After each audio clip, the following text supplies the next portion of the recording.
Taxation of companies, both local and multinational, doing business in any country is expected. While there may be conversations about how much taxes companies should pay, it is never in doubt that pay they must.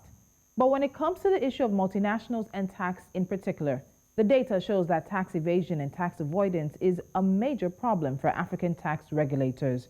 African countries are being cheated out of billions in tax revenue, mainly by large foreign companies in the energy and resource sectors, but also increasingly now by small and medium-sized enterprises. According to the Organization for Economic Cooperation and Development, the annual losses of up to $50 billion have actually exceeded the amount of development aid given to Africa in the same amount of time. Meanwhile, the United Nations Economic Commission for Africa puts the estimate much higher at $100 billion. In Nigeria, the past few years have highlighted this issue with major cases and allegations against MTN and now Multichoice Nigeria. Nigeria's Federal Inland Revenue Service, FIRS, alleges that Multichoice Nigeria has unpaid tax liability of about 1.8 trillion naira and has directed the company's banks to freeze its accounts, recover the said sum, and pay over to the FIRS. Now, Multichoice Africa Holdings, the parent company of Multichoice Nigeria, filed an appeal against the company's income tax and value-added tax assessment notices issued by the FIRS. But in its ruling, the tribunal struck out the matter, upholding the preliminary objection of the FIRS to the appeal.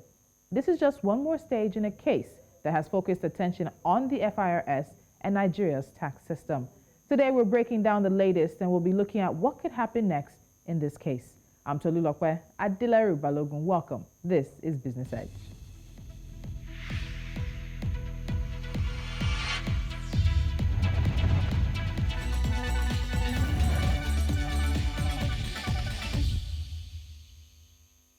Joining me is Uzochukwu Obienu. He's the Associate Director, Tax, Regulatory and People Services at KPMG, Nigeria. Uzochukwu, welcome back to Business Edge once again. Thank you so much for joining me.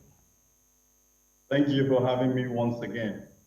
So let's start with a bit of background. There's been a lot of conversation on this story, but before we get into the updates and the questions around the ruling, let's establish what the allegations against Multichoice are. The FIRS is alleging that the company owes unpaid taxes upwards of 1.8 trillion naira over the past 10 years. How could this really happen? Okay, thank you for the question. So what has happened is that the FIRS carried out a tax audit on the records of Multichoice Nigeria Limited.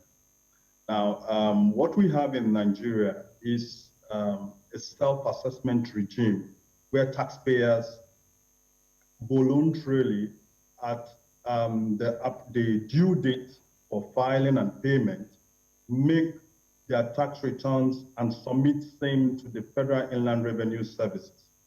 At the time that self-assessment is submitted, it's a self-assessment. The FIRS will come back at some other time to review that self-assessment submitted by the company. So what has happened is that FIRS has come back to review the records of Multichoice Nigeria Limited for the period 2011 to 2020. And they allege that there is unremitted taxes to the tune of 1.8 trillion naira. So they have issued assessments and said, here are the assessments, you need to pay the total sum of 1.8 trillion. Multichoice disputed the assessments and filed an appeal at the Tax Appeal Tribunal. All right, so wait, before we get into that appeal, I have a further question on the number as it is. So Multichoice has said that the amount that the FIRS has put out is based on presumed turnover and not the actual amount that the company has made. They've also said that there's no science to the claims that the FIRS has and that the numbers have come about as being contrived. So there are a lot of questions right now as to the reality of the situation. Is it possible for a company like Multichoice to owe 1.8 trillion naira in unpaid taxes? What also would be the volume of business that the company would need to be doing or the money they'd need to make over the past several years that would also incur such a high level of tax liabilities? Can you address that? Okay. I think at the end of the day, it will be down to the details of the assessment itself. Okay, it's not impossible for a company to owe up to 1.8 trillion.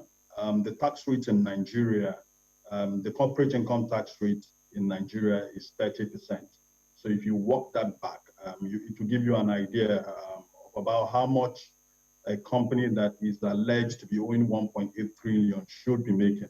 So to answer you directly, is it possible? Yes, it's possible.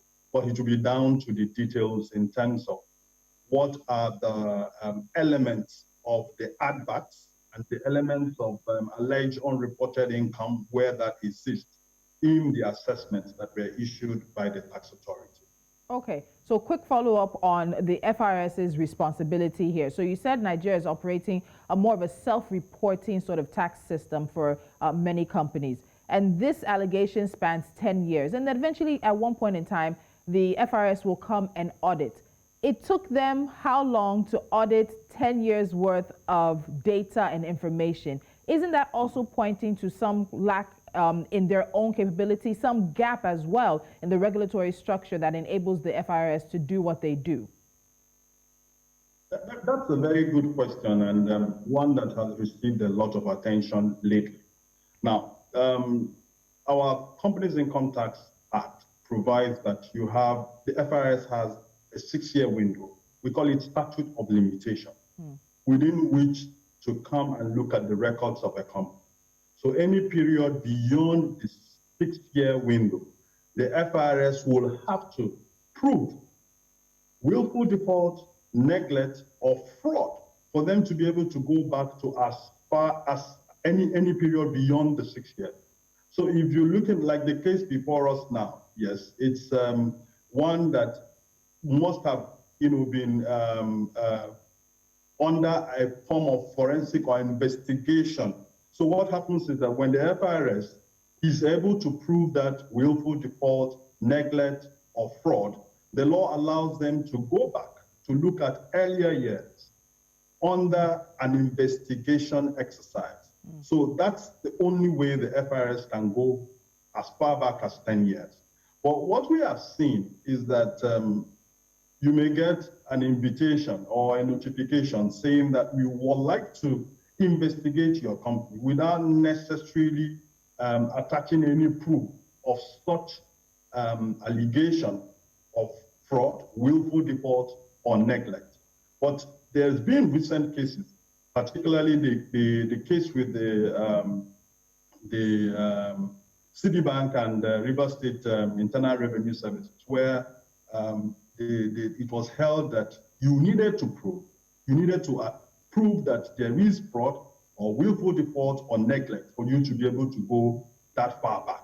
So that's the simple answer to that question that you have asked. You can go back, but it has to be within the context of an investigation. Okay, so now let's speed up. Let's come to the present time. A ruling last week that many people have seen as a twist, an unexpected turn in the event. So Multichoice Africa Holdings, which is the parent company, filed an appeal against the assessment notices issued by the FIRS.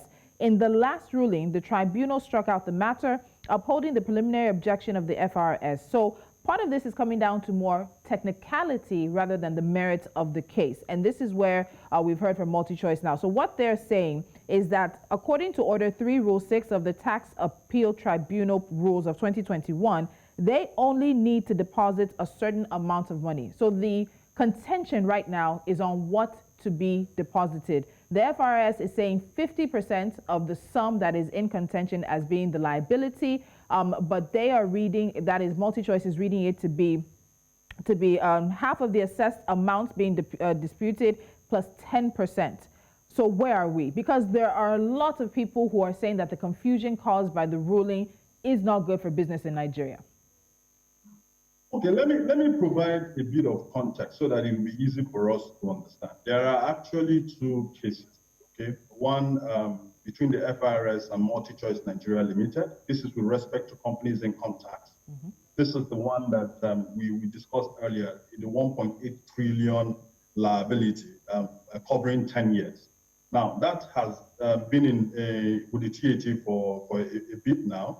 The first ruling, as far as that was concerned, bothered around what you just spoke about, which is should the FIRS, should the TAT hear the appeal submitted by Multichoice Nigeria Limited if they have not met the condition that is stated in the paragraph 15.7 of the 5th schedule.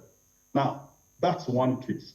What happened in that particular case was the TAT had the oral application of the FIRS and decided that it was necessary for Multichoice Nigeria to make a security deposit that is equal to either the preceding year's assessment or half of the amount in dispute.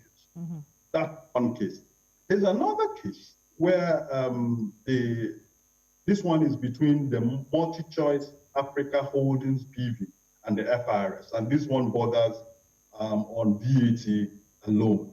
Incidentally, the cases where the judgments by the appeal and tax appeal tribunal released, between like 1 week in between, and so that was where the issue of the technicality around the tax appeal tribunal rule, and if I may, a little bit of the practice direction also, which has a lean into the practice direction of the Federal High Court, was used to, throughout the case filed by Multichoice Africa Holdings BV.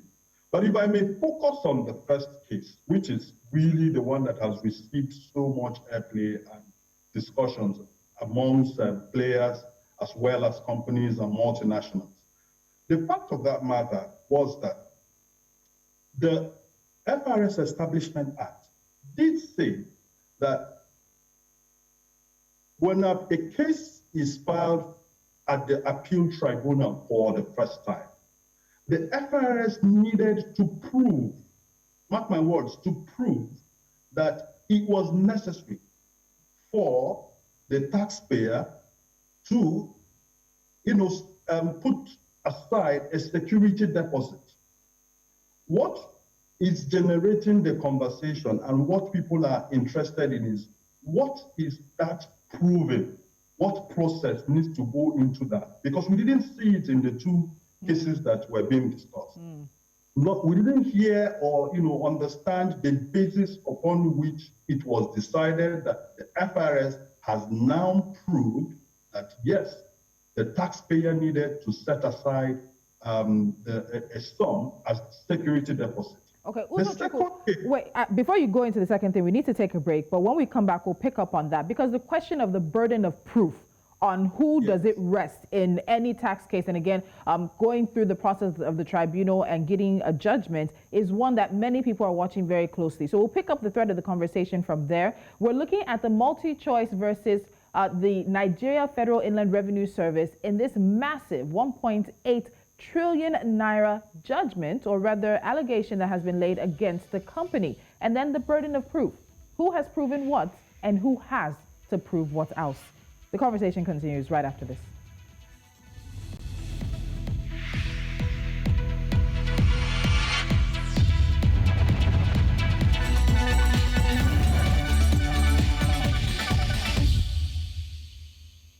Still with me on today's Business Edge is Uzochukwu Obienu, the Associate Director, Tax, Regulatory and People Services of KPMG Nigeria, getting into the proving aspect of this conversation. And I'll pick up from what he said. Now, analysts have said that the scenario created by the decision of the tribunal is a dangerous one for Nigeria's economy, as it sets controversial precedents for conflict resolution between companies and Nigerian tax regulators. So, Uzochukwu, we were talking about the burden of proof before. That what is it that was proven by the FIRS that has allowed them to move forward with bringing this case against Multichoice Nigeria, and now by extension Multichoice Africa Holdings Limited? And you mentioned that there is a second aspect to this conversation, the point you wanted to make before the break. Okay, so let me take the second aspect, because there is a handshake between the FIRS Establishment, 5th schedule of the FIRS Establishment Act, paragraph 5 subsection 7 that I referred to earlier, and the tax appeal tribunal procedure, that was launched sometime in June this year. Yes. Now, the procedure launched in June, pursuant to the powers of the minister, really, what the procedural rule book is supposed to say is essentially guide you on how you implement statute. It is not supposed to create another law. But what we have in that tax appeal tribunal procedure rule, it's a bit at variance with what is in the substantive law that was passed by the House of Assembly. So, and it relates to this matter of security deposits. In the tax appeal tribunal procedure rule, it says that you have to deposit 50%. It's flat, it's just blanket. But in the FIRS Establishment Act, it says that the FIRS, whoever, the person that is alleging, which is answering your question, who should prove? Yes. The person that is alleging, in this instance, the service, the FIRS, should convince the appeal tribunal that it is necessary for the taxpayer to make that deposit. So that also, you're saying that they need to convince the tribunal that it's necessary. Is there a situation in which there does not have to be a security deposit for the case or for a conversation or issue to move forward? Yes, it's something that needs to be heard, and it needs to be clear from the argument of the FIRS why that is necessary. Okay. So the FIRS is alleging, the FIRS should prove. Now, you did mention something, and then I wanted to harp on that a bit, because when you have to, as a matter of procedure, deposit 50% of whatever tax allegation that has been made against you, we will find a situation where people will become hesitant to have their cases heard at the appeal. Because it means that, oh, I have to be ready with 50% of this amount for the case to be heard at all. And then it becomes a bit worrisome for businesses. It becomes a bit disturbing, because the appeal tribunal in the first instance it's not supposed to be a very formal court. It's supposed to be where tax cases can be resolved fairly quicker than they would have been resolved if they had gone to a formal court. Yes, it has semblance of a court, but it should be able to make a quick resolution of issues. I must say that the appeal tribunal revised rule procedure that was issued, in a number of ways will enable quick resolution of issues. But this particular issue of 50% as security deposit is an issue. And it's an issue more because it's contrary to the law, which it is supposed to be providing clarification to. You cannot use a procedure to amend the law. The law says the law didn't say you must pay 50%. The law says that the FIRS, by virtue of the allegation, should be able to prove that it's necessary. And the TAT needs to be convinced.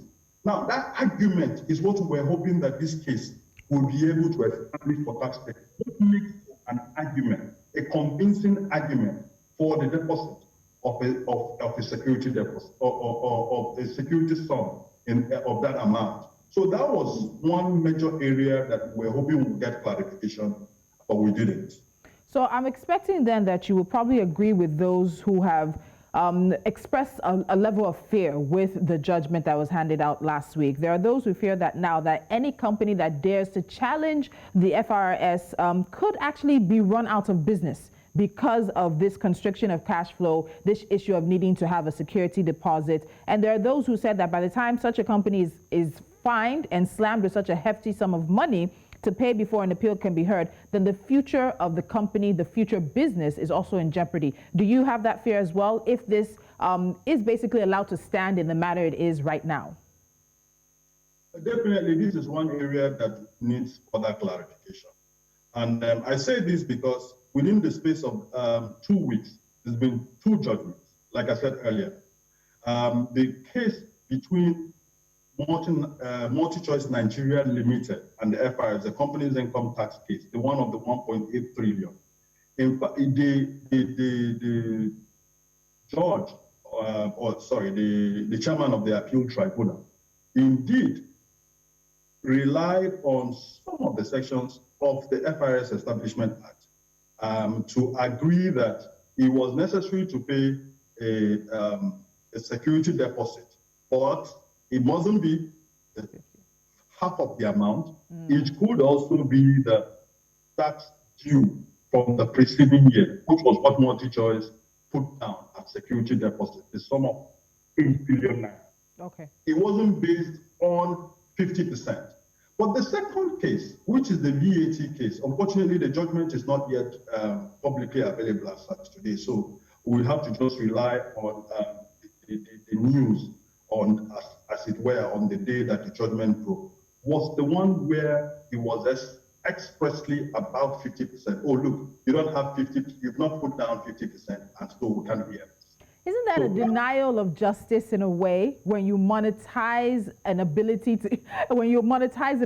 to hear an appeal in a case between a regulator and somebody who's in the industry? Doesn't that then deny them justice? Give me a yes or no, because we have to wrap up. What do you think? Well, it depends on where you stand. All right, so I think you'll stand up, but I quickly need to ask you this question, and I hope you can give me an answer in 30 seconds. What happens next? While you have said there are 2 cases now, we've heard from MultiChoice Africa Holdings, and they've said that they disagree with the ruling, that they believe the ruling was based on a technicality rather than the merits of the case, and they are heading to the Federal High Court. And the company notes, as you said, that there are 2 separate cases that need to be addressed. But very quickly, 30 seconds, what happens from here? A lot of people are watching, including companies interested in doing business in Nigeria. This needs to go as far as perhaps the Supreme Court. I'm not sure they will get a lot of joy at the Federal High Court, essentially because there is also what they call a practice directive at the Federal High Court that in a way replicates some of what we have in the TAT procedure rule that was launched sometime in June. So we would like to see this go as far as possible so that there will be clear precedent and perhaps rule mischief that may be cured along the line, and we will have something that the taxpayers can really rely on in making business decisions. All right. Thank you so much, Uzochukwu Obienu. I know this is not the end of this conversation. We will continue to watch this case very closely and look forward to hearing your thoughts on it. Thank you so much. Thank you for having me. And taxes are as sure, unfortunately, as death as it is in the world. And many are watching to see how this particular situation plays out. Another massive case and a test for Nigeria's tax regulators and the country's system. This is Business Edge. Up next is NC4 to watch.